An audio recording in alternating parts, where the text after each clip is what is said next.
சலீம், ஒரு முக்கியமான சாதனை நம்ம பிரதமர் மோடி பண்ணியிருக்காரு இல்லையா? அது என்னன்னா, இந்தியாவில் நீண்ட காலம் பணியாற்றும் பிரதமர் அப்படின்ற ஒரு சாதனையை எட்டியிருக்கிறார் பிரதமர் மோடி. இந்த சாதனை பற்றி மக்கள் குரல் பகுதியில் பல்வேறு பகுதிகளில் இருக்கக்கூடிய மக்களும் தெரிவித்த கருத்துக்களை பார்த்துடலாமா? மக்கள் மத்தியில் மிகப்பெரிய வரவேற்பு இருக்குங்க. அது மட்டும் இல்லாமல் பார்த்தீங்கன்னா 370 370A வந்து காஷ்மீரில் வந்து கொண்டு வந்தது. இது வந்து பாரத பிரதமருடைய மிகப்பெரிய சாதனையாக வந்து சொல்லப்படுது. பிரதமர் மோடி வந்து நல்லா பண்ணிகிட்டு இருக்காரு. இப்போ ஆஸ் யூஷுவலாக நம்ம இந்தியன் மார்க்கெட் வந்து நல்லா போயிட்டு இருக்கிற காரணம் அவர் தான். நம்ம கண்ட்ரி வந்து சேஃபஸ்ட்டாக இருக்கிற காரணம் அவர் தான் மெயின். ஸோ அவரோட கைட்லைன் படி நம்ம எல்லாமே நம்ம போனோன்னா கொஞ்சம் நல்லாயிருக்கும். பிரதமராக நரேந்திர மோடி அவர்கள் வர்றதுக்கு முன்னால பின்னால அப்படின்னு பார்த்தோம்னா எண்ணற்ற மக்கள் நல திட்டங்களை கொண்டு வந்திருக்காங்க. நிறைய மக்களினுடைய வாழ்க்கையினுடைய அன்றாட நிகழ்வுகள்ல மிகப்பெரிய ஒரு மாற்றம் நடந்திருக்குது. இது வந்து ஒரு மிகப்பெரிய சாதனைன்னு தான் சொல்லணும். ஏன்னா 4399 நாளுன்றது இந்த இந்தியாவினுடைய சுதந்திரம் வாங்கினதுக்கு அப்புறமா ஒரு மிகப்பெரிய நாள் ஆண்டு அவர் இருக்கிறாரு. பெகல்காம் தாக்குதல் அப்படின்னு சொல்லி ஒன்று நடந்துச்சு. அதுலேயும் வந்து இப்போ அந்த இடம் வந்து ஒரு மிகப்பெரிய ஒரு டூரிஸ்ட் பிளேஸாகவும் மாறி இருக்குது. ரொம்ப நல்லா பண்ணிட்டு இருக்கிறாரு. 4399 நாட்களுக்கு மேலா அவர் வந்து பிரதமராக இருந்து சாதனை பண்ணியிருக்காங்க. இந்த சாதனை சாதாரணமான ஒரு சாதனையா இல்லை. கிட்டத்தட்ட நம்மளுடைய நாட்டினுடைய வளர்ச்சிக்கு வந்து இதுதான் மிக முக்கிய காரணியா இருந்திருக்கு. அது மட்டும் இல்லாமல் கிட்டத்தட்ட 32 நாடுகளில் சர்வதேச அங்கீகாரமும் விருதும் நம்மளுடைய பிரதமருக்கு கொடுத்துருக்காங்க.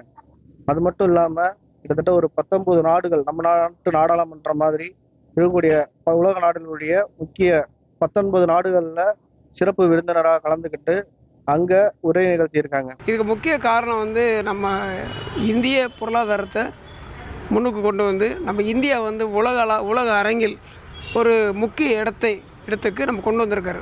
இந்தியா ஒரு முக்கிய இடத்தை பிடிச்சிருக்குது உலக அரங்கில். அவர் இந்த சாதனையை இன்னும் சிறப்பாக உலகமே பாரத பிரதமர் வர்றதுக்காக காத்திருக்கு.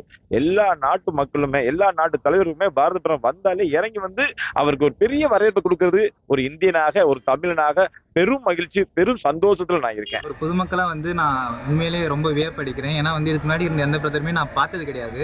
எனக்கு தெரிஞ்சது 2013 நான் ஒரு சின்ன கிட்டாக தான் இருந்தேன். From the kid till now வந்து நான் honourable prime minister Narendra Modi அவர்களை தான் வந்து நான் பிரைம் மினிஸ்டராக பார்த்துட்டு இருக்கேன். உண்மையிலே இது எனக்கு ரொம்ப ப்ரௌடான விஷயமா தான் இருக்குது. ஏன்னா அவர் வந்ததுக்கப்புறம் தான் வந்து இந்தியா கிட்டத்தட்ட ரொம்ப வளர்ச்சி அடைஞ்சிருக்கு. ஃபார் எக்ஸாம்பிள் இப்போ நம்ம ரீசெண்டாக கூட பார்த்துருப்போம் 4th லெவலுக்கு வந்து நம்மளோட எக்கானமி வந்து க்ரோ ஆயிருக்கு. மோடி பொறுத்த வரைக்கும் அதிக நாள் பிரதமராக இருந்தாருங்கிறது ஒரு பெரிய கிரேட்டு தான். அது வந்து யாராலையும் மறுக்க முடியாது. அதை விட அவர் செய்த சாதனைகள்னு சொல்லி பார்க்கும்போது நிறைய செய்ய வேண்டியது இருக்கு. இன்னும் அடிப்படை மக்களுக்கு ஒன்றுமே கிடைக்கிறதில்ல. அடிப்படை மக்களுடைய எதிர்காலம் பாழாகிட்டு இருக்கு. படித்த பசங்களுக்கு அப்புறம் அந்த டாக்டர்ஸுக்கு புது டாக்டருக்கு வர்றதுக்கு இதுக்கெல்லாம் பயங்கர பிரச்சனை போயிட்டுருக்கு. அதையெல்லாம் இவர் கரெக்ட் பண்ணி அடிப்படையில் இருக்கக்கூடிய கீழ்மட்ட மக்கள் மனசில் இடம் பிடிச்சிட்டார் அப்படின்னா அவர் இன்னும் அதிக நாள் இருக்கலாம் பிரதமராக. 1,31,00,000 மனங்களை வென்ற தந்தை டிவி யூடியூப் சேனல். தவிர்க்க முடியாத தம்ப்நெயில், கலக்கலான கான்டென்ட்ஸ். நீங்களும் இந்த குடும்பத்தில் இணைய இப்பவே சப்ஸ்கிரைப் பண்ணுங்க. அசுரபலம் கொண்ட எங்கள் டிஜிட்டல் கரங்களில் உங்கள் விளம்பரங்களை சேர்க்க வாட்ஸ்அப் பண்ணுங்க. 8939888378. Email advttv@dttv.in.